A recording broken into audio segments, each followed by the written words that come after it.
Good morning, everyone. Please stay risen, I guess it is.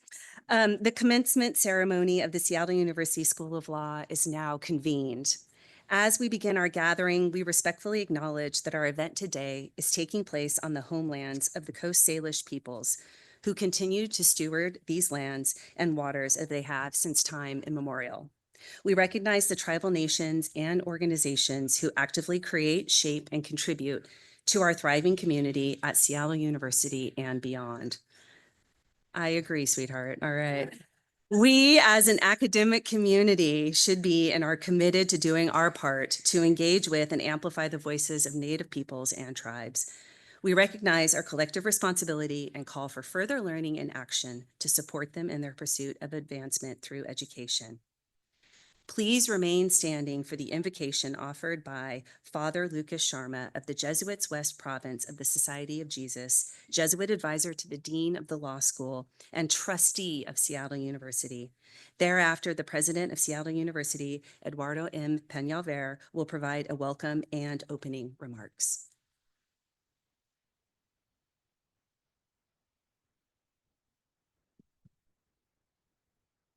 Loving God, as we gather on this December morning for the celebration of the Seattle University School of Law's commencement, we ask for your blessing this day. May Seattle University School of Law continue to educate scholars of the law who embody you, who are justice, you who are forgiveness, and you who are healing. In this moment across our city, our state, our country, and our globe, we know that many suffer from violence, from poverty, from marginalization, and from fear. Help us always interpret the gift of the law so as to promote light, peace, healing, and hope.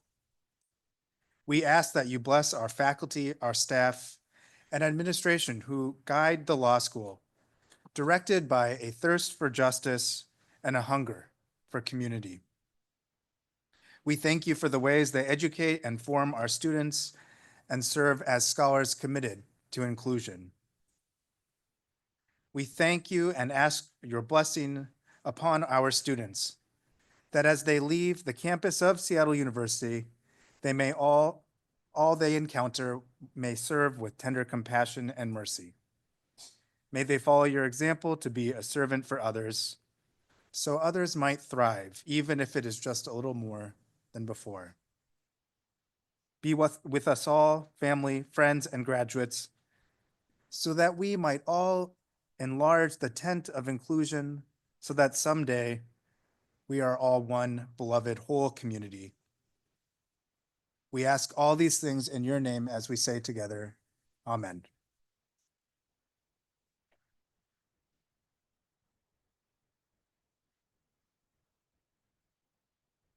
Please sit. Good morning.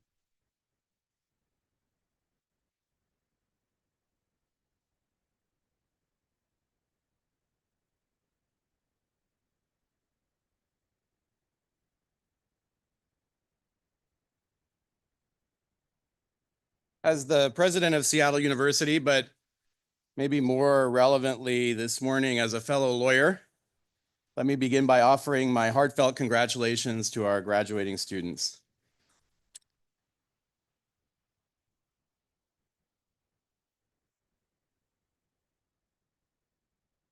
Completing law school is no small feat. Well done.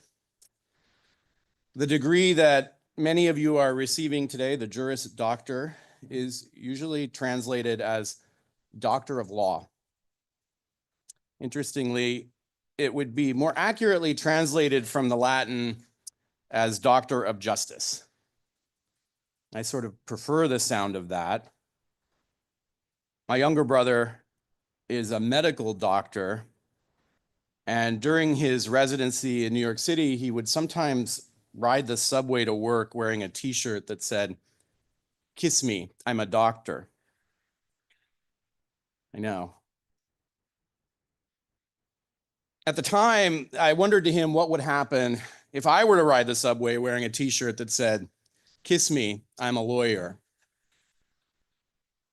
Nothing good, I would imagine. But what? Just imagine what if the t-shirt said, "Kiss me, I'm a doctor of justice." And now we're talking. As doctors of justice, or for some of you, masters of justice, even better, right? We occupy a place of profound privilege and responsibility in our society and in our system of laws. As the great jurist Thurgood Marshall understood so well, it is part of the genius of law, especially in a democratic legal system, however imperfect, that over time, through deliberation, dialogue, disagreement, and even protest, contradictions between the shape of the law and the requirements of justice can be exposed and remedied. And once we take a step toward a greater, more inclusive version of justice, the rule of law helps to lock that into place for the benefit of future generations on whom it falls to continue this work of making the law more just.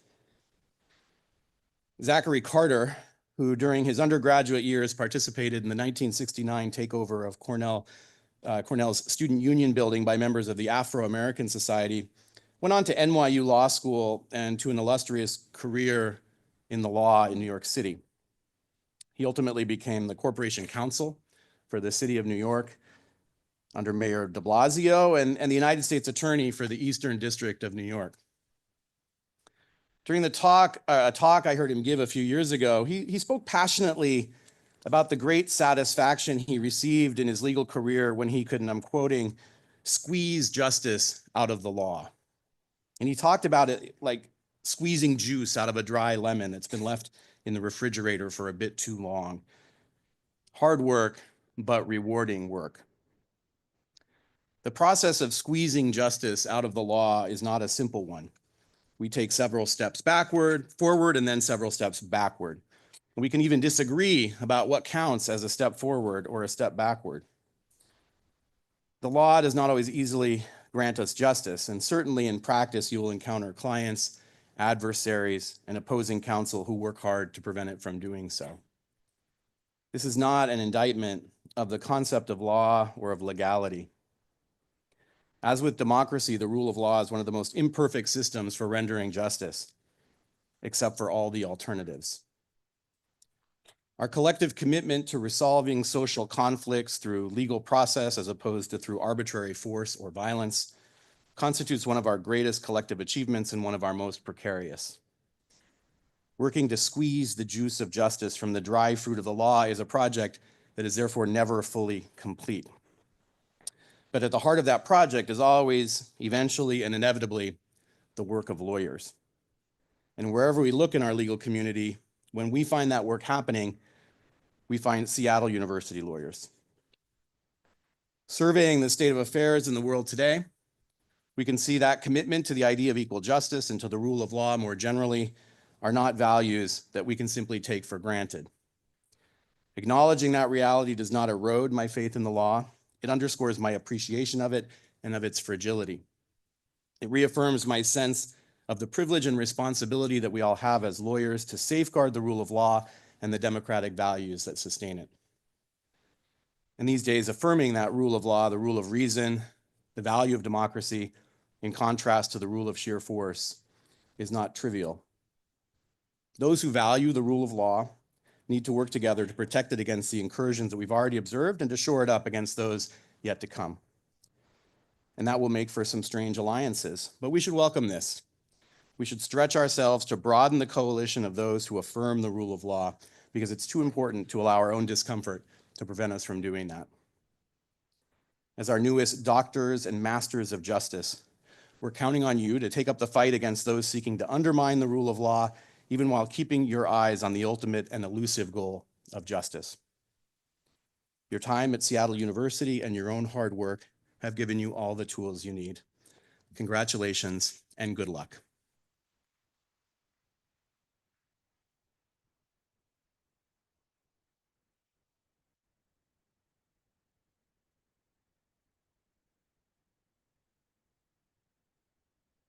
Thank you very much for those inspiring words, President Peñalver. Congratulations, graduates, and welcome to Winter Commencement 2024. Today is a day to celebrate, to be thankful, and to look towards the future.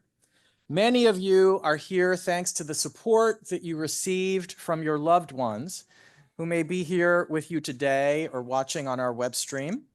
Graduados, hoy los celebramos a ustedes, pero con el conocimiento que tienen muchísimo agradecimiento para sus padres, otros familiares que sacrificaron tanto en el logro de sus sueños. So let's give all of your loved ones a rousing round of applause to show them your gratitude.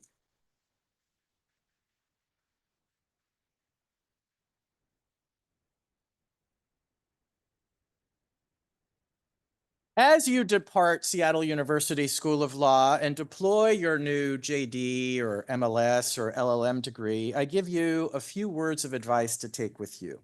First, I urge you to distinguish yourselves as lawyers who, in their zealous advocacy on behalf of clients and causes, exercise the professional kindness and collegiality that the profession merits, and that, in any event, make us better and more effective lawyers. Address and relate to judges and other decision makers with respect and regard. Collaborate with opposing counsel and other professional colleagues with civility, especially at times of greater stress and conflict.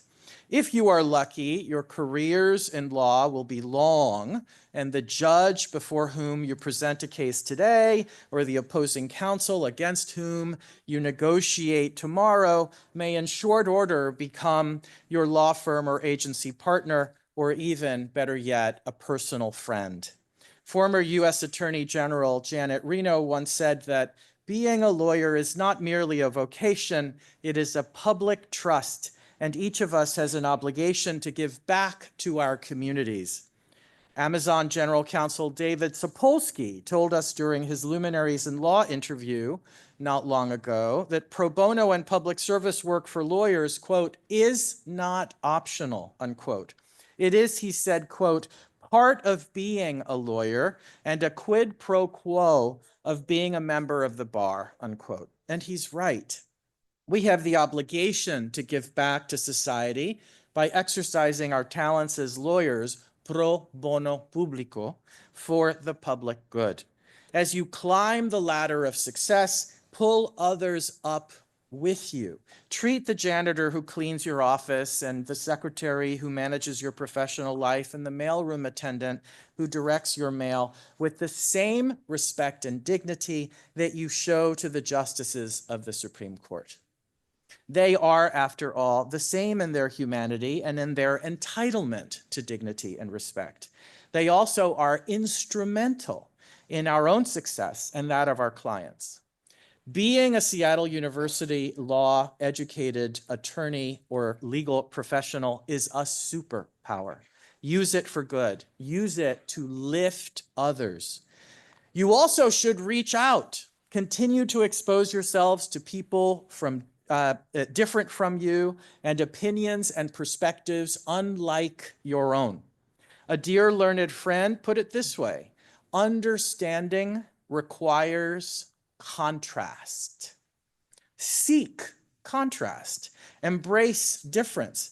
Contemplate diversity, not just of background, but also of thought. I urge you to live also from a place of gratitude, and you will become a better lawyer and a better and happier person as a result. You are high-achieving people. I know that you graduated kindergarten summa cum laude and then went off to the next thing and the next thing after that. But pause, please, and give thanks for the enormous privileges that you now have as lawyers in an extraordinary profession at an auspicious moment in history, an important moment in history, and in a country brimming with freedom and opportunity, as well as challenge. Abide in gratitude. Also be courageous.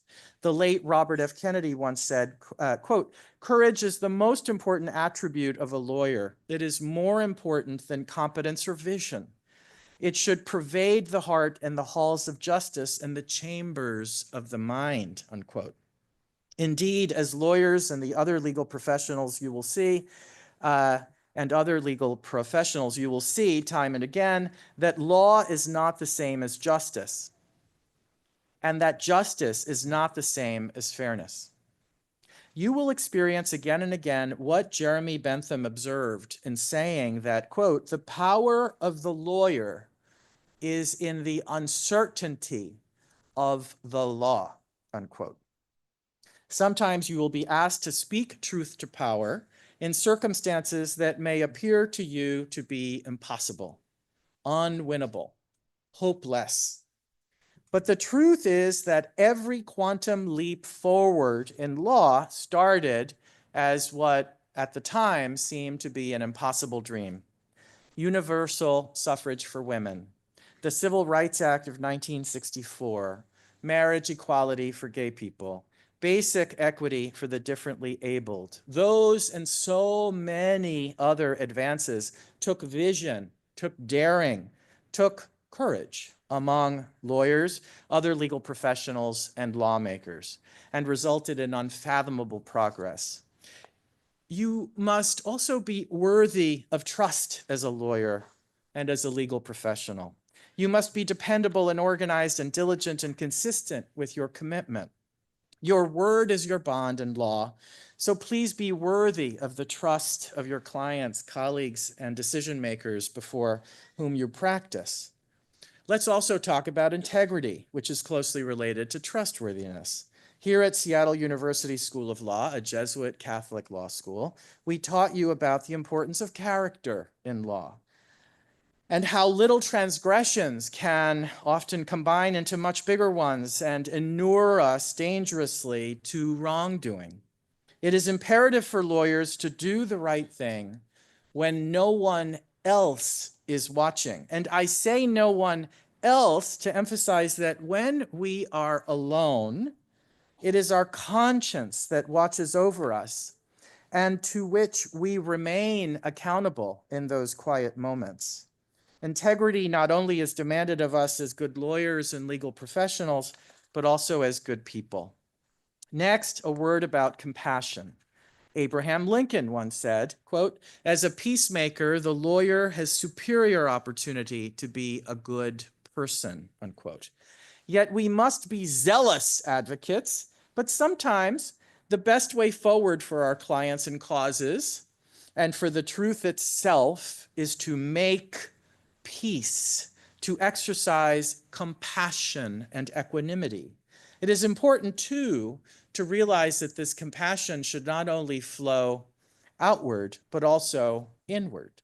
We train you in law to be especially scrutinous in your analysis, to leave no stone unturned, to marshal the facts and leverage the law in an incisive and zealous a manner possible.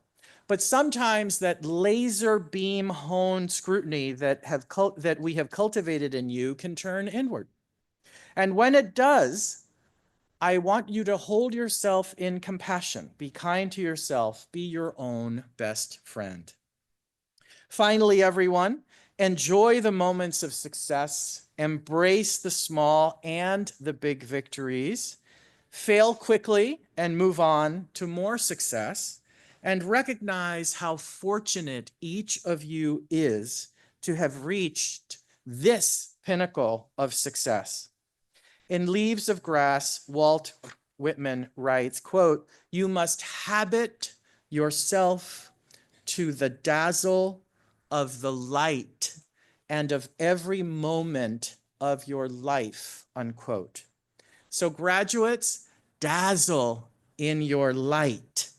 Please stay in touch with us. We are so very proud of you. Thank you.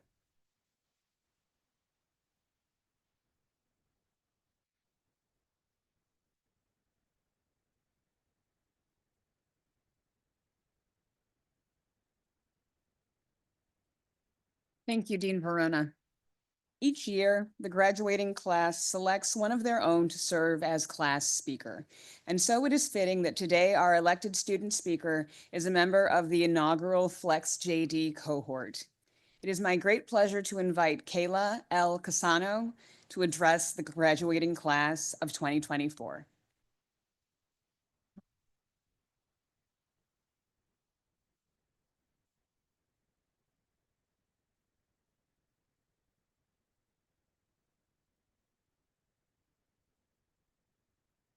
My grandpa, my lolo, had this tree in his front yard. The trunk was about this big. and the leaves were the size of my face. In the summer, my playmates and I would climb to the top of it, and in the fall, we would wrestle in its leaves. You see, I grew up in a cul-de-sac, but it wasn't like most cul-de-sacs. When I stepped out of my front door, on my right was my Aunt Linda, and on my left was my Aunt Jo. Then next to her were my grandparents, exactly 16 feet away. I Googled it. It was our own little village, a quaint community with no shortage of food or friends. And when I moved away to college, I felt like I was losing a safety net. But then I quickly realized something important. Community isn't something you're born into. It's something that you create. That lesson is what drew me to the law. At its best, the law reflects the values of a strong community: fairness, protection, and respect. All of the things I sort of took for granted in that cul-de-sac. But regardless of where you grew up, everyone deserves these things. And for those who don't feel that sense of safety or belonging, I want to fight for them. And I know that many of my classmates here feel the same way, ready to grow and protect communities wherever they go. So graduates, I want you to take a moment to think about your own story and what brought you here. It may be different than mine, but I know that we share one common thread: resilience. I've seen it. To my classmate who served 2 tours in Iraq, who responded to an overnight bomb squad call only to be in class with me the next day, I admire you. To my dear friend whose mother left everything familiar behind in her home country to build a better life for him, I could not have done this without you. To all of the new parents in our class who brought life into this world and then powered through finals on no sleep, you inspire me. My Lolo is gone now, and so is his tree. But I like to believe that, like my Lolo, its spirit is still around. Graduates, pretty soon, this ceremony will end. The room will empty, the chairs will be put away. But this feeling that you have, that will remain. So for all of the firsts that we are about to experience, bring yourself back to this moment. When it's your first time in court and you're nervous and shaking and the judge looks at you and says, "Counsel." Remember how you felt today. When you are up at 2 a.m. chasing your first big deadline, feeling like you do not belong. Remember that you do. If you only remember one thing that I say today, I want you to remember how right here, right now, you are completely surrounded by people who know that you are good enough. Those in this room, especially the ones that I share a stage with, have tested us in so many ways, and they have told us that we're ready. So graduates, let's believe them. We put in the work. We are capable, and we are worthy. Congratulations.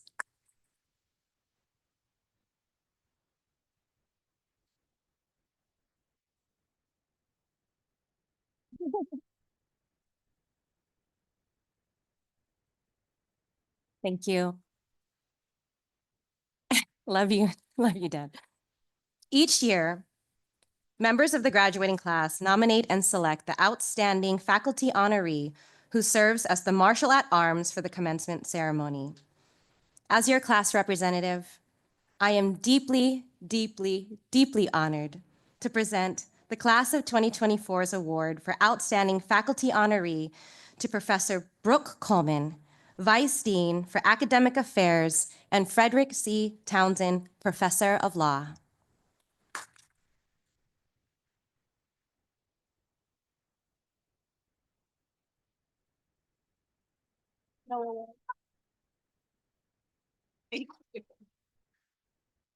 Oh, man. That was amazing. So less eloquent and beautiful and all of these things, I would really like to invite my dear friends and colleagues, Professors Samuel and Cass, to the stage. We're doing a little takeover. This isn't in the program. We were the initial professors for the inaugural Flex JD class. And I'm going to cry. So I'm going to let Professor Samuel take over because, oh no, Professor Cass, because she's going first. Sorry. Hello. Okay, so we're going to do a poem for you. Long ago, in the fall of 2021, in the middle of a pandemic, you all said, what would be fun? If you thought it was going to be easy, you would have been fools. There were trade secret memos, tasty torts, and a whole lot of rules. Coleman's high heels, Pebbles the cat, PowerPoints, and all that.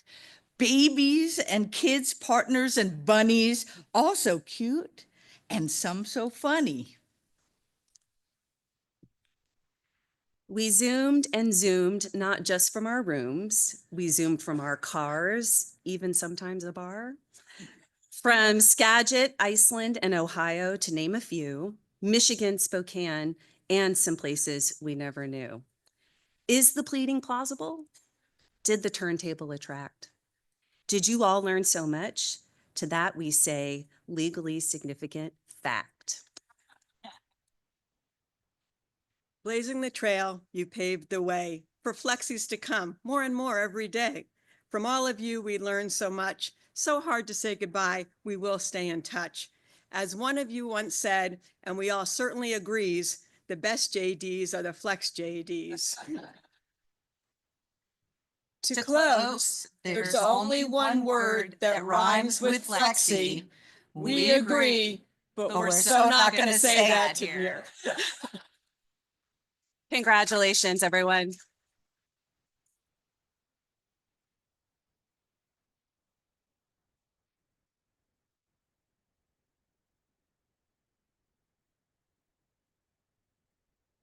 Now I'm left wondering, what is it that rhymes with? That was wonderful. Thank you, Dean Coleman. All right, it is now my pleasure and honor to introduce our winter commencement speaker, Jeffrey Frank. Jeffrey Frank embodies so very well the values that the finest of our graduates are known for exemplifying. So he was #1 on our wish list for winter commencement speaker, and I was thrilled when he said yes. After graduating from the University of Puget Sound Law School in 1986, Jeffrey Frank began his construction and real estate litigation practice. Currently, he is a shareholder at Buchalter, where he serves as managing shareholder for their Seattle office from 2018 to 2022. Prior to his time at Buchalter, he was a member and also served as managing partner at then Foster Pepper, now Foster Garvey, and Boulevard Hauser. Throughout his career, Mr. Frank has demonstrated a strong commitment to civic engagement. A co-founder of votingforjudges.org, as well as the Washington Committee for Ethical Judicial Elections. He has served on the board of the Foundation for Washington State Courts and was a past board member and chair for the Giraffe Heroes Project, honoring people who, quote, stick their necks out, unquote, for the greater good. During his career, Mr. Frank also has served as the president of the King County Bar Foundation and the Washington Defense Trial Lawyers. In 2007, he was recognized with the Defense Research Institute's Community Service Award, and he was selected as Buchalter's Pro Bono Attorney of the Year in 2022. I am so pleased to introduce all of you to Jeffrey G. Frank, class of 1986.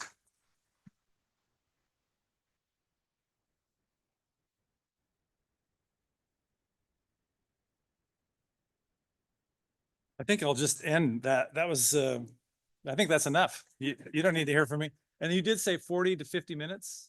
Is that? It's a joke. 14 to 15 minutes, I promise. Graduates, we're here to celebrate you. This is a class of extraordinary students, including, as we've heard, the very first Flex program graduates.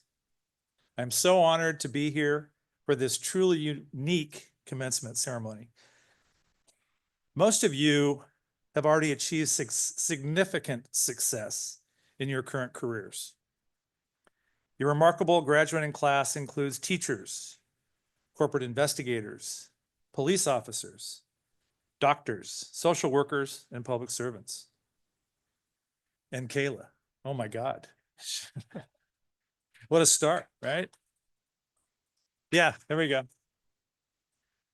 I knew that would be easy, right? That was kind of cheap, but she's awesome. So your unique life experiences, along with your education from an institution that values a just and equitable society, now give you the tools and skills to help bridge divides through thoughtful and civil discourse.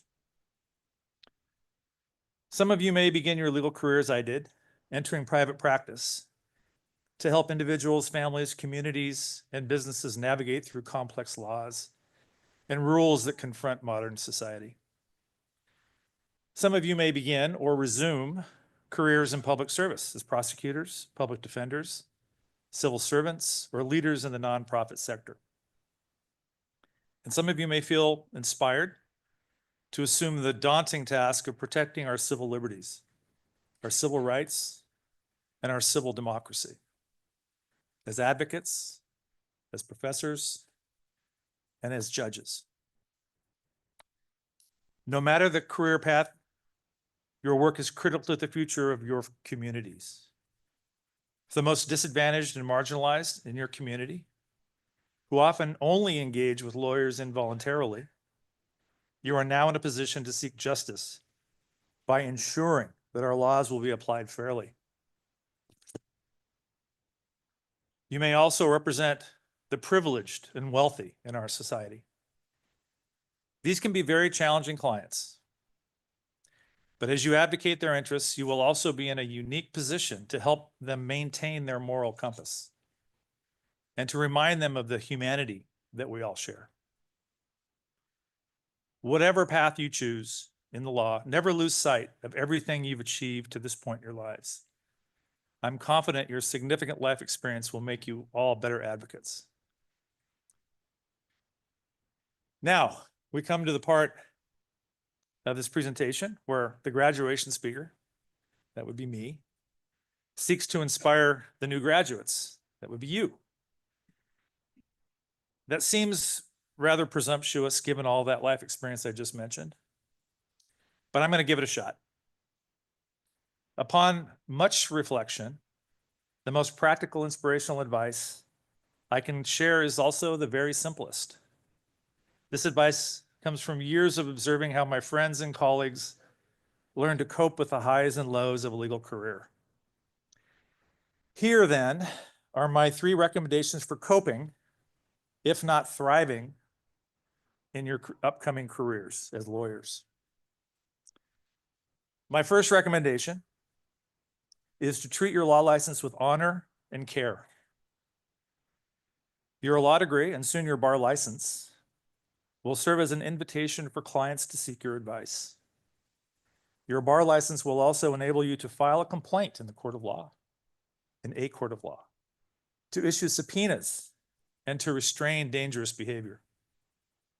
Our society bestows these privileges with your law license, but these privileges also provide many opportunities for abuse. My esteemed evidence professor at the University of Puget Sound Law School, the late great Jim Beaver, would often lecture on the collective responsibilities of us as lawyers. In one such instance, probably after calling on a student who was unprepared for his question, Professor Beaver bellowed from the lectern while peering over his reading glasses. I suspect upon graduation, some of you will decide to hang up a shingle and start preying on the public. Now, before anybody gets offended, I will share that some of the best lawyers I've known in my 35 plus years of practice were solo practitioners or are solo practitioners. The lesson Professor Beaver was conveying was that we all have a duty to use the new powers granted to us carefully and with the utmost respect for both the people we encounter in our practice and for the rule of law. While your law license will give you the ability to earn a nice living, it will also give you the ability to cause some harm. For both advocates and advisors, the same lesson applies. Treat your clients, opposing counsel, and their clients with respect, even if you believe they don't deserve it. There's not a single occasion when faced with the choice of taking the high road or sinking into the gutter for a fight with an unprofessional opposing counsel, when I regretted taking the high road. Doing so will establish your reputation in the community, and more importantly, it will make it easier for you to look yourselves in the mirror. So that's my first recommendation. Treat your law license with care. My second recommendation is not only born from my own personal experience and observations of those I love and respect, it's also part of the Jesuit ethos. My second recommendation is to give back to your community. We've heard this a couple times. It resonates. There's a reason that that's been said before me. But the advice is simple, just give back. To give back to your community without any expectation of compensation, favors, or recognition will not only be a welcome antidote to the negativity that bombards us every day, but it will do wonders for your soul. If you follow this advice, you may well initiate a chain reaction of positive influence in your community. To give back to your community will not only create opportunities to address the injustices that permeate many of our neighborhoods, but will also provide you with a certain satisfaction and happiness that you may not find every day in the paying part of your practice. This is not to say you won't be thrilled with a win for your paying client, whether at the bargaining table or in court. It's just a different kind of satisfaction. Let me share some real life examples that might help explain what I mean.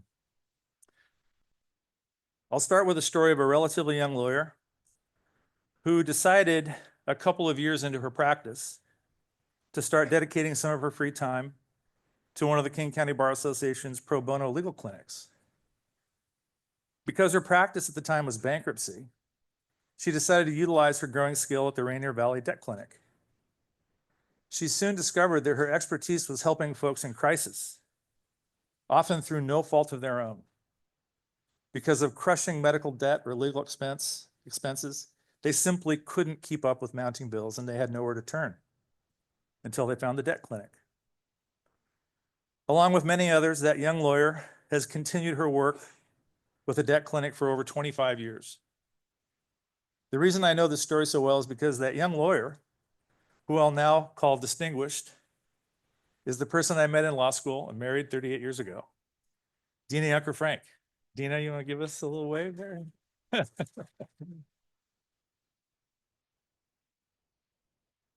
This is speaker's prerogative, so bear with me.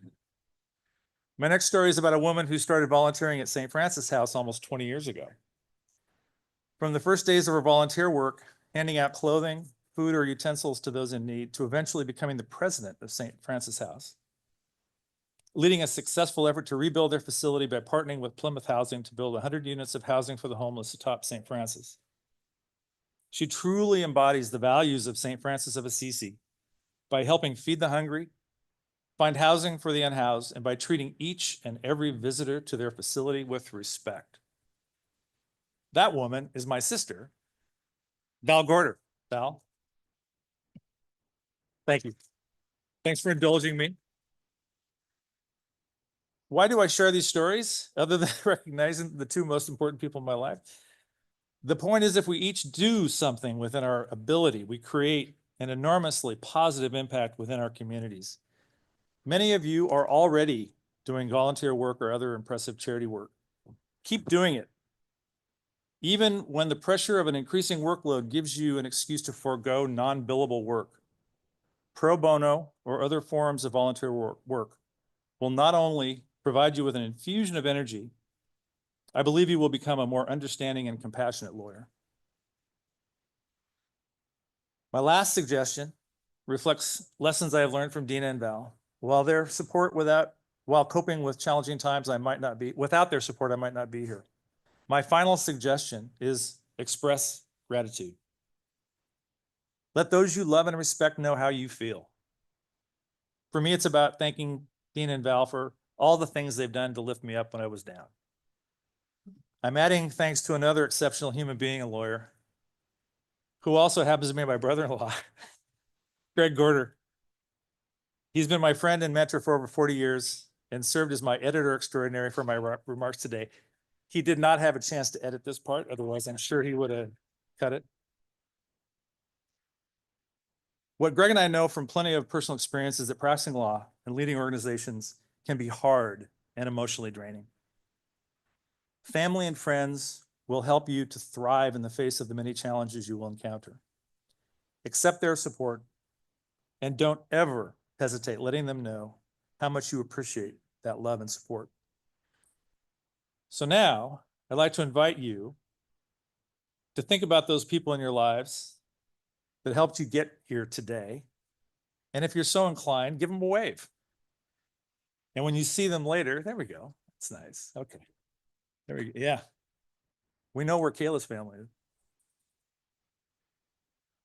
When you get to see them later, tell them how you feel. I trust those feelings will include expressions of gratitude. At least I hope they will. So that's it. 3 simple suggestions. Treat your law license with care, give back to your community, and express gratitude to those you love. To close, I will leave you with 3 quotes that do a pretty good job of summarizing all that. From Rosa Parks, each person must live their life as a model for others. From Anne Frank, how wonderful it is that nobody need wait a single moment before starting to improve the world. And from St. Ignatius Loyola, go forth and set the world on fire. Thank you for your time and attention. Enjoy your very special day.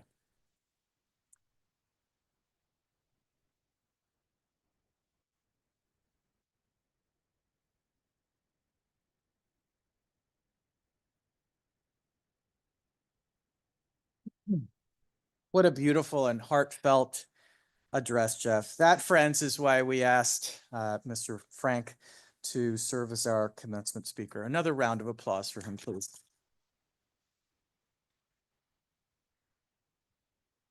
Okay, the moment has arrived, everyone. It is now time for the presentation of our candidates. President Peñalver, it is with great pleasure that I present to you the Seattle University School of Law 2024 candidates for the Master of Laws, Master of Legal Studies, and the Juris Doctor degrees. Will the candidates for the Master of Laws degree please stand?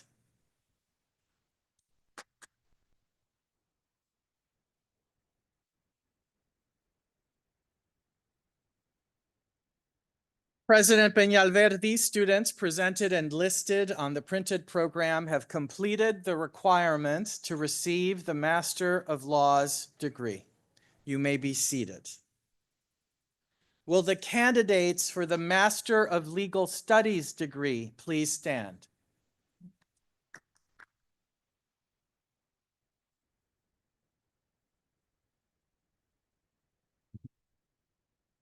President Peñalver, these students presented and listed on the printed program have completed the requirements to receive the Master of Legal Studies degree. You may be seated. Will the candidates for the Juris Doctor degree please stand?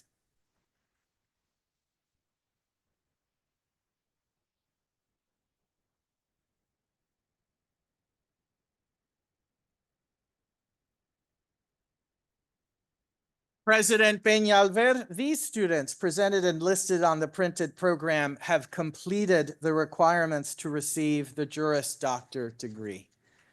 You may be seated.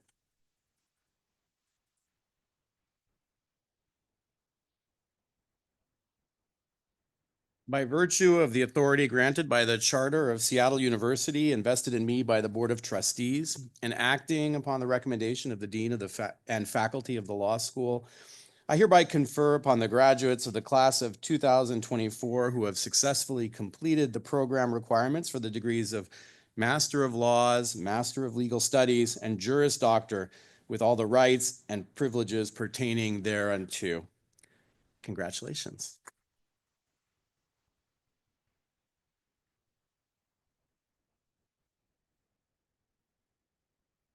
Associate Deans Kristen DiBiase and Erin Fulner will introduce the candidates individually to all of us. As each student's name is read, they will come forward to be hooded by our Marshal at Arms, Vice Dean Brooke Coleman. Joining in the hooding are, for our Master of Laws and Master of Legal Studies candidates, Professor of Law and Associate Dean for Graduate Studies and International Programs, Sheetal Kalantri. And for our Juris Doctor candidates, Associate Professor of Law and Associate Dean for Experiential Learning, and the elected faculty hooder for the class of 2024, Professor Paul Holland. Usually at events such as this, you are asked to hold your applause until the end. However, in recognition of the considerable sacrifice of family and friends of law students, please feel free to express your pleasure as the name of your graduate is read. Deans DiBiase and Fulner, please present the candidates.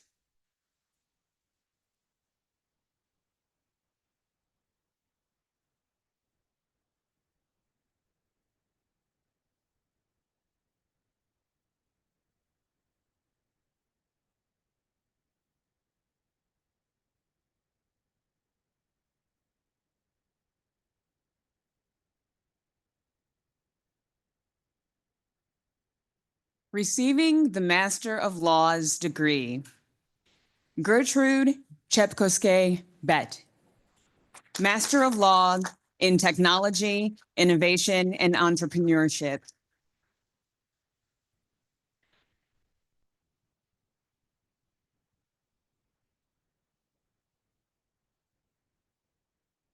Ayushi Bharti, Master of Laws in American Legal Studies.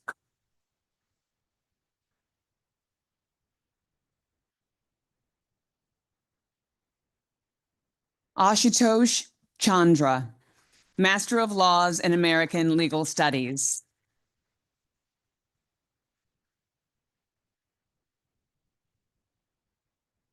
Vidushi Chaturvedi, Master of Laws in Technology, Innovation, and Entrepreneurship.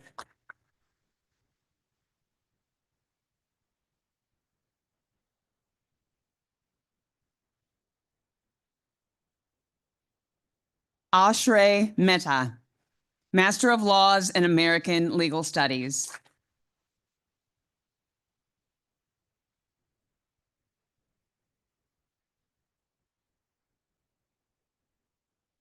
Ulugbek Sirajidinov, Master of Laws in Technology, Innovation, and Entrepreneurship.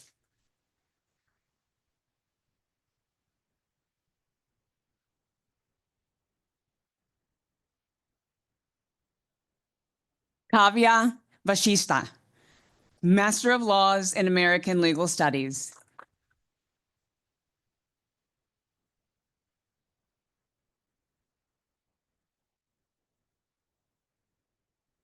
Jorge Villagomez, Master of Laws in American Legal Studies.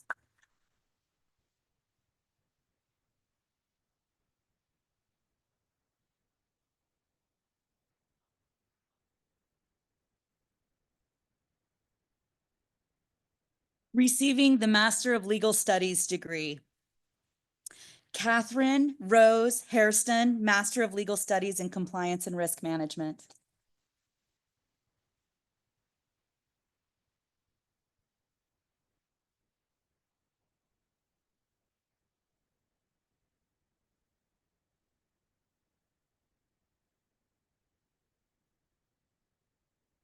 Amisha Sophia Hidalgo, Master of Legal Studies in Compliance and Risk Management.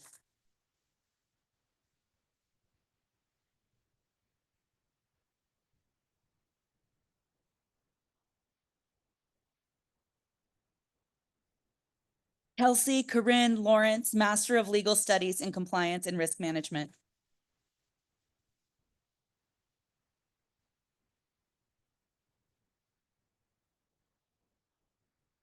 Barbie M. Weaver, Master of Legal Studies.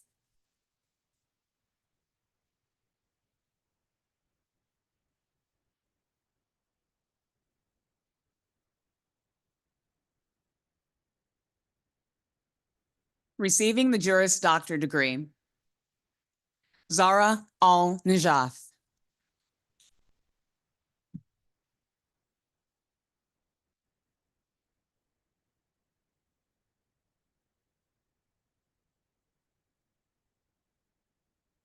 Yves Nathaniel Boyomo.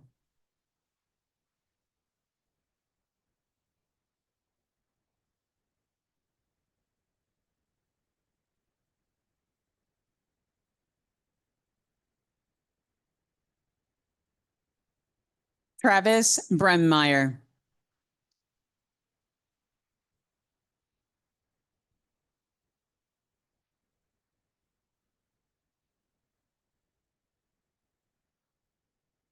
Nicholas C. Briggs, magna cum laude.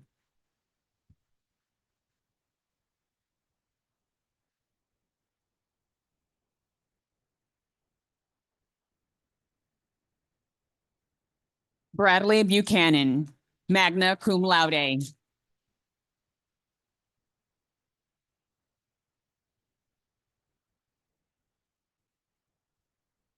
Navara Rose Carr.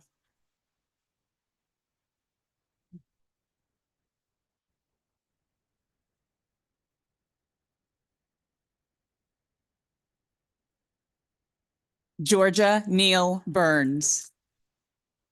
Cum laude.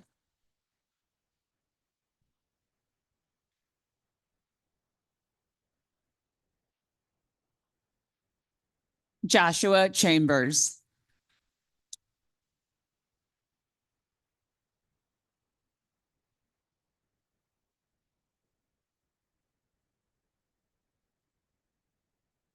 Our student speaker, Kayla L. Casano, cum laude.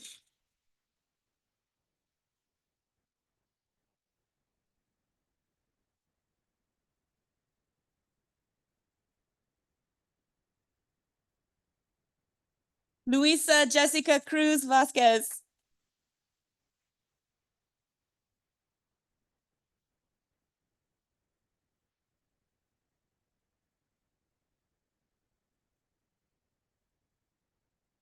Alexandra Edith Day.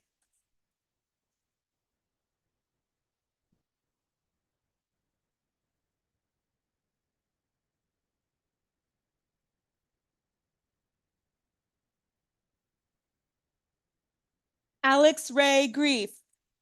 Greif.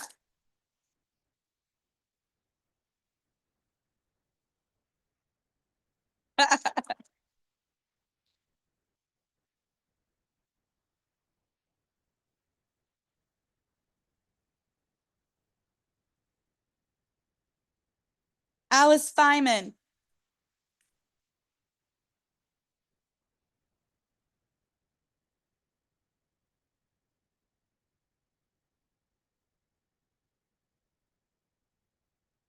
Yasmin Haro.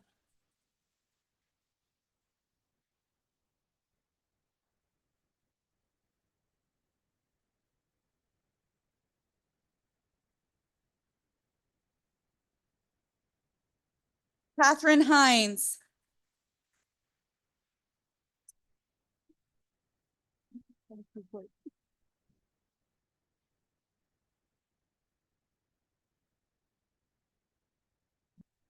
Christopher M. Johnson.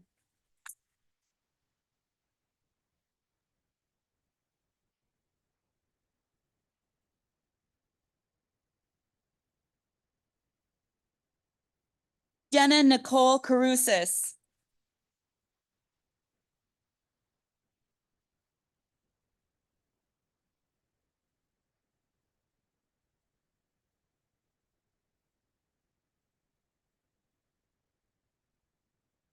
Aaron Lewis.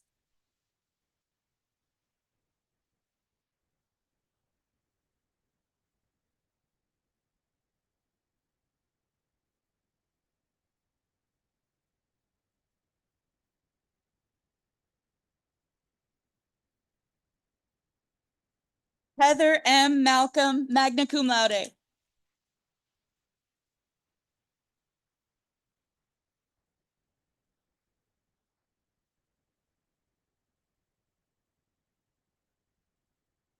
Alvera Mondavia.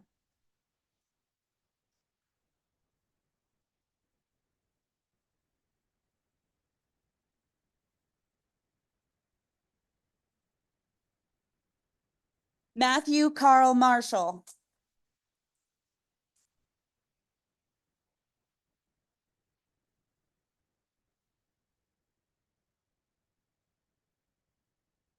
Brian T. Martin.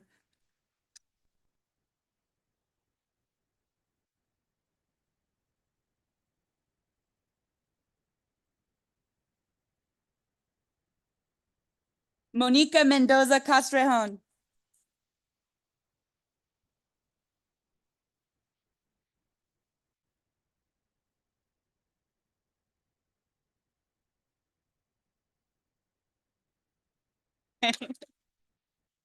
Tanade Mohammed, hooded by Sister Amina Mohammed.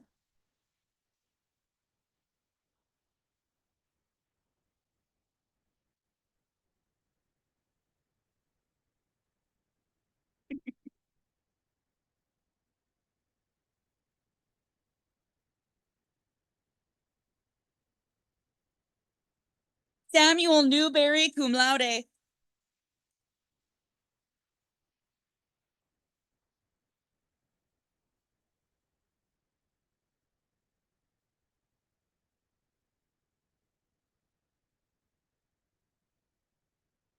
Isai David Orozco Lugo.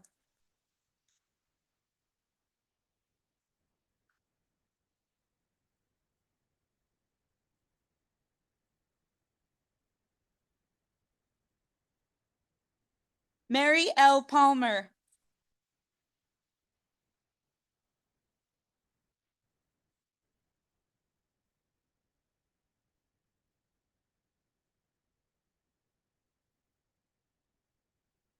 Ariana Quijada.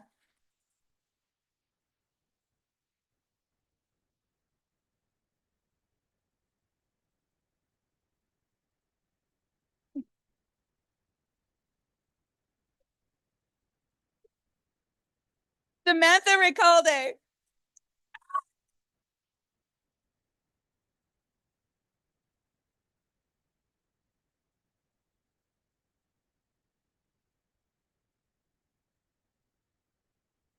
Rudy J. Salas.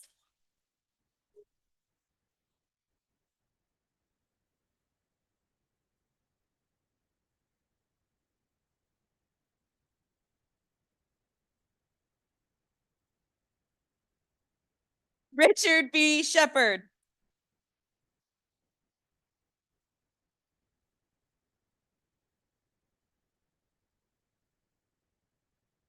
Connor Joseph Shetterly.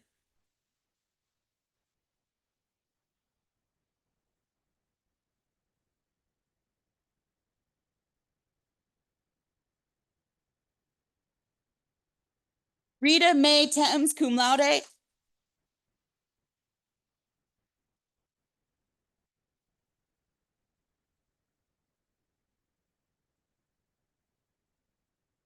Madison Tonkinson.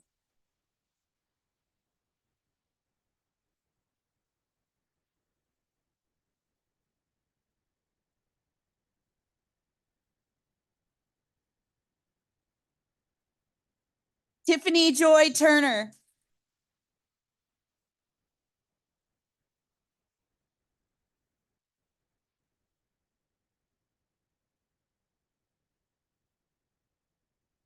Look at you. You did it.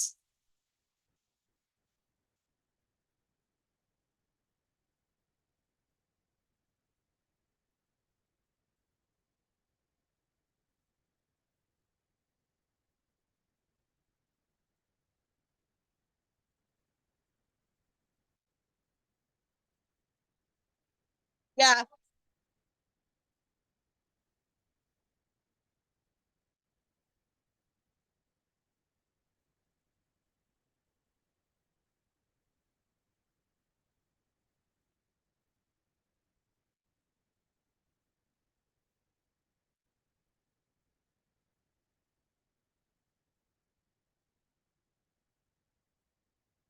I'm proud of you. I'm proud for you. I can't wait to see what you're going to do. Seattle University School of Law alumni, we're in your corner for life.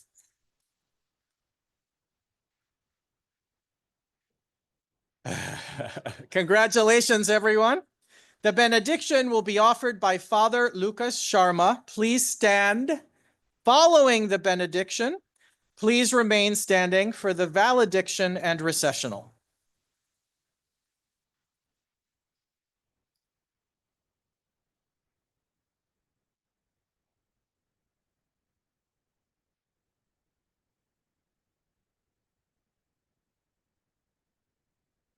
Loving God, source of all truth and goodness in our world, we ask for your profound blessing on our graduates this day as they leave Seattle University School of Law. We thank you for their time here, for the ways they have enriched the Seattle University community. Guide them as they take their knowledge and their degree to work for justice in the world. Make them instruments of your peace and your healing for all their clients and friends. Give them continued curiosity as they serve as lawyers committed to inclusion and belonging in our city, our country, and our world. Grant them the words to speak with authority on behalf of the most marginalized. Help them care for our common home so that all creatures may flourish and thrive into a sustainable future.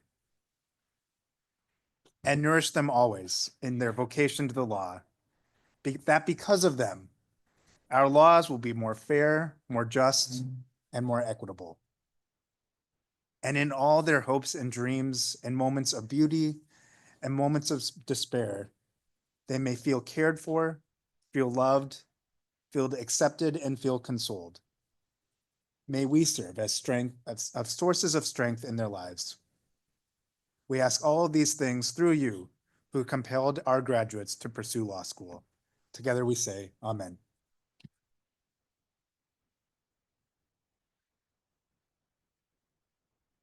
This commencement convocation is now concluded. Please join us in Sullivan Hall for a reception to celebrate our graduates, and we need to celebrate our graduates. So enjoy this day of celebration.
you.